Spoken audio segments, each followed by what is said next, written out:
क्या आपने कभी सोचा है कि दुनिया में ऐसी जगह भी है जहां लोग 100 साल से ज्यादा जीते हैं, वो भी खुश, तंदुरुस्त और बिना किसी बड़ी बीमारी के?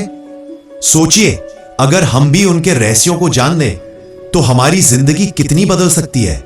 दोस्तों, आज हम बात करेंगे जापान की एक खूबसूरत जगह ओकिनावा की, जहां दुनिया के सबसे ज्यादा 100 साल से ऊपर लोग रहते हैं। उनकी लंबी उम्र और खुशहाल जिंदगी का राज छिपा है एक शब्द में, इकिगाई। इसे समझने के लिए हम आपके लिए लाए हैं एक बुक समरी जिसका नाम है इकिगाई। इसमें कुल 11 भाग है। चलिए शुरू करते हैं। भाग 1, इकिगाई क्या है? इकिगाई का मतलब है जीने का कारण या जिंदगी का मकसद। यह वो चीज है जिसके लिए आप हर सुबह उठने के लिए उत्साहित रहते हो। पैसा, काम, परिवार, दोस्ती, ये सब मिलकर इकिगाई का हिस्सा बनते हैं। किताब में बताया गया है कि जिन लोगों को अपनी इकिगाई मिल जाती है वो सिर्फ लंबे नहीं जीते बल्कि ज्यादा खुश और संतुष्ट भी रहते हैं। यानी इकिगाई है लंबी उम्र, खुशहाल जीवन और सफलता का राज।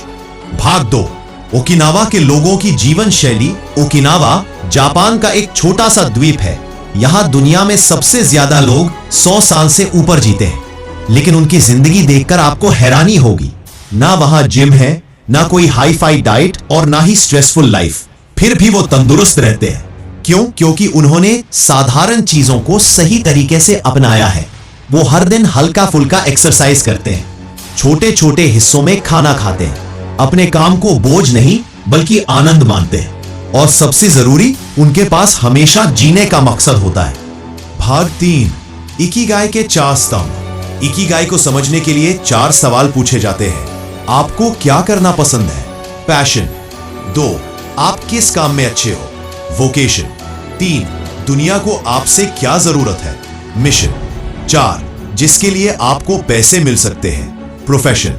जहां ये चारों मिलते हैं वही जन्म लेता है आपका इकिगाई। उदाहरण के लिए, अगर किसी को पढ़ाना पसंद है, वो पढ़ाने में अच्छा है, समाज को भी शिक्षा चाहिए और उसे इसके लिए पैसे भी मिलते हैं, तो उसका इकिगाई है शिक्षण। भाग 4, धीरे धीरे चलना, लंबी उम्र पाना। जापान के बुजुर्ग कहते हैं, जल्दी मत करो, धीरे धीरे चलो, लेकिन लगातार चलो।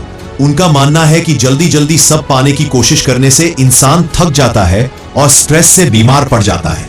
ओकिनावा के लोग हमेशा शांत रहते हैं, अपने दिन को आराम से बिताते हैं और हर पल का आनंद लेते हैं। वो छोटी छोटी खुशियों को बहुत महत्व देते हैं, जैसे दोस्तों से बातें करना, बगीचे में फूल उगाना या परिवार के साथ चाय पीना। यही आदतें उनकी लंबी उम्र का राज है। भाग 5, सही खान पान, हारा हाचीबू। ओकिनावा के लोग एक अनोखी आदत अपनाते हैं जिसे कहते हैं हारा हाचीबू। इसका मतलब है 80% पेट भरने तक खाना और फिर रुक जाना। इससे उनका शरीर हल्का रहता है, पाचन अच्छा होता है और मोटापा नहीं बढ़ता। वो ज्यादातर सब्जियां, सोया, मछली और चाय पीते हैं।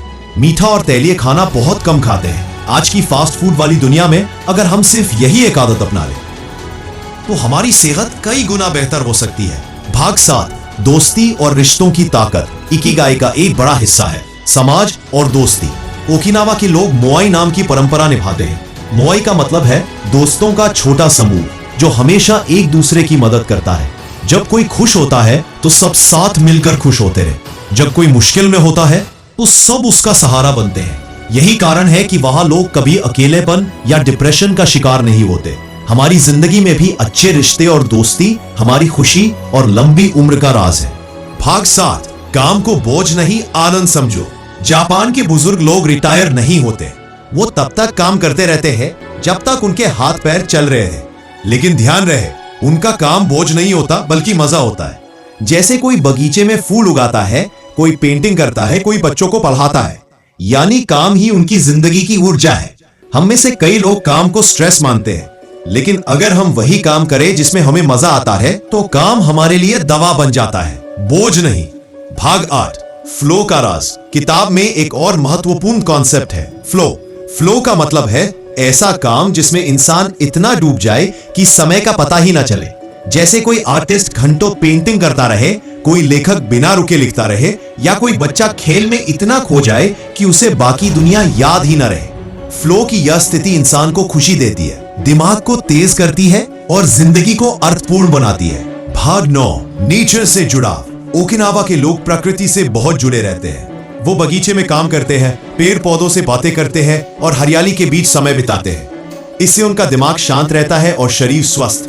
आज की भागदौड़ वाली लाइफ में अगर हम भी हर दिन थोड़ा समय प्रकृति के साथ बिताए तो हमें भी शांति और खुशी मिलेगी। भाग 10, लंबी उम्र का राज, संतुलन। इकिगाई सिखाता है कि लंबी और खुशहाल जिंदगी के लिए संतुलन जरूरी है।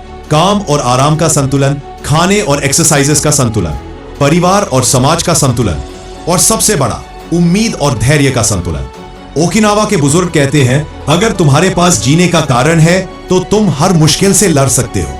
भाग 11, हमारी जिंदगी में इकिगाई कैसे अपनाएं। 1, वो काम खोजो जिसमें तुम्हें मजा आता हो। 2, शरीर को एक्टिव रखो, रोजाना थोड़ी कसरत करो। 3, 80% पेट भरने तक ही खाना खाओ। 4, अच्छे दोस्तों और परिवार के साथ समय बिताओ। 5, धीरे धीरे और शांति से जीना सीखो। 6, कृतज्ञ रहो, छोटी छोटी चीजों के लिए शुक्रिया कहो। 7, फ्लो में रहो, वो करो जिससे तुम्हें समय का पता ही ना चले। अब समापन, कंक्लूजन। इकिगाई हमें यह सिखाता है कि लंबी और खुशहाल जिंदगी किसी जादू का नतीजा नहीं है। ये छोटी छोटी आदतों और जीने के सही तरीके का परिणाम है।